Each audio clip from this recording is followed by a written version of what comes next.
the young, and the restless spoilers.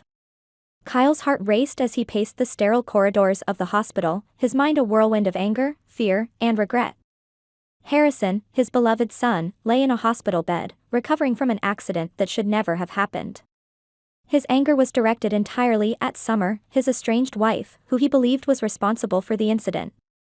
It had only been a day since Summer had taken Harrison for her court-mandated visitation. Kyle had been anxious, but he never imagined that Harrison would end up in the hospital. The sight of his son, bruised and bandaged, fueled his determination to take legal action. Kyle had filed a lawsuit against Summer, seeking full custody of Harrison, convinced that his son was safer with him and Claire. "Look at how happy and safe Harrison was when he was with Claire and me," Kyle argued to anyone who would listen. "One day with Summer, and he's in a hospital bed. This can't go on." The legal proceedings began swiftly, and Kyle was resolute in his quest to protect his son. He hired the best lawyer he could find, determined to present a compelling case to the judge. The initial hearings were tense, with both sides presenting their arguments passionately. "Your Honor," Kyle's lawyer began, "Harrison Abbott deserves a stable and secure environment. Under Kyle's care, Harrison has thrived. The accident occurred under Summer's watch, and it highlights a pattern of negligence that cannot be ignored." Summer, however, was equally determined to fight back. She hired her own legal team and prepared to defend herself against Kyle's accusations. "I love my son more than anything," Summer insisted. "This was an accident, a terrible accident, but it doesn't mean I'm unfit to be his mother." As the case progressed, the courtroom became a battleground.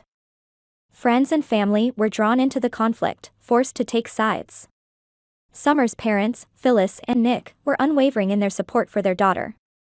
They believed that Kyle's actions were driven by spite and that he was overreacting to a tragic accident. Phyllis confronted Kyle in the hallway outside the courtroom. "How dare you accuse Summer of being a bad mother? She's doing the best she can." Kyle, his patience worn thin, snapped.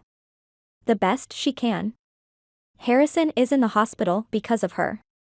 The tension between them reached a boiling point. One evening, during a particularly heated argument at the hospital, Kyle lost control. "You're reckless, Summer. You don't deserve to be anywhere near Harrison," he yelled, his voice echoing down the sterile halls. Summer, defiant as ever, refused to back down. "And you're a bully, Kyle. You think you can just take him away from me?" The argument escalated, and in a moment of sheer frustration, Kyle slapped Summer across the face. The sound of the slap reverberated through the hallway, stunning everyone present into silence. Summer's eyes widened in shock and then narrowed in fury. "That's it, Kyle. You've crossed the line," she hissed, her voice trembling with rage. "I'm not letting you get away with this." Phyllis and Nick, who had witnessed the altercation, were livid. "How dare you lay a hand on our daughter?" Nick shouted, stepping between them. "You'll regret this, Kyle." The incident only intensified the legal battle. Summer's legal team quickly filed for a restraining order against Kyle, painting him as violent and unstable. The judge now had to consider not only the accident but also Kyle's behavior in determining custody. Meanwhile, Harrison's condition gradually improved, and he was finally discharged from the hospital. But the emotional scars from the accident and the ensuing conflict between his parents ran deep. Kyle and Summer's once amicable co-parenting relationship had deteriorated into a bitter feud. The custody battle dragged on for months, each side refusing to yield. Both Kyle and Summer were convinced that they were the best parent for Harrison, and neither was willing to compromise. The courtroom became a stage for their personal grievances, with each hearing exposing more of their animosity and distrust. Friends and family were torn. Claire stood by Kyle, believing that his actions were motivated by genuine concern for Harrison's well-being.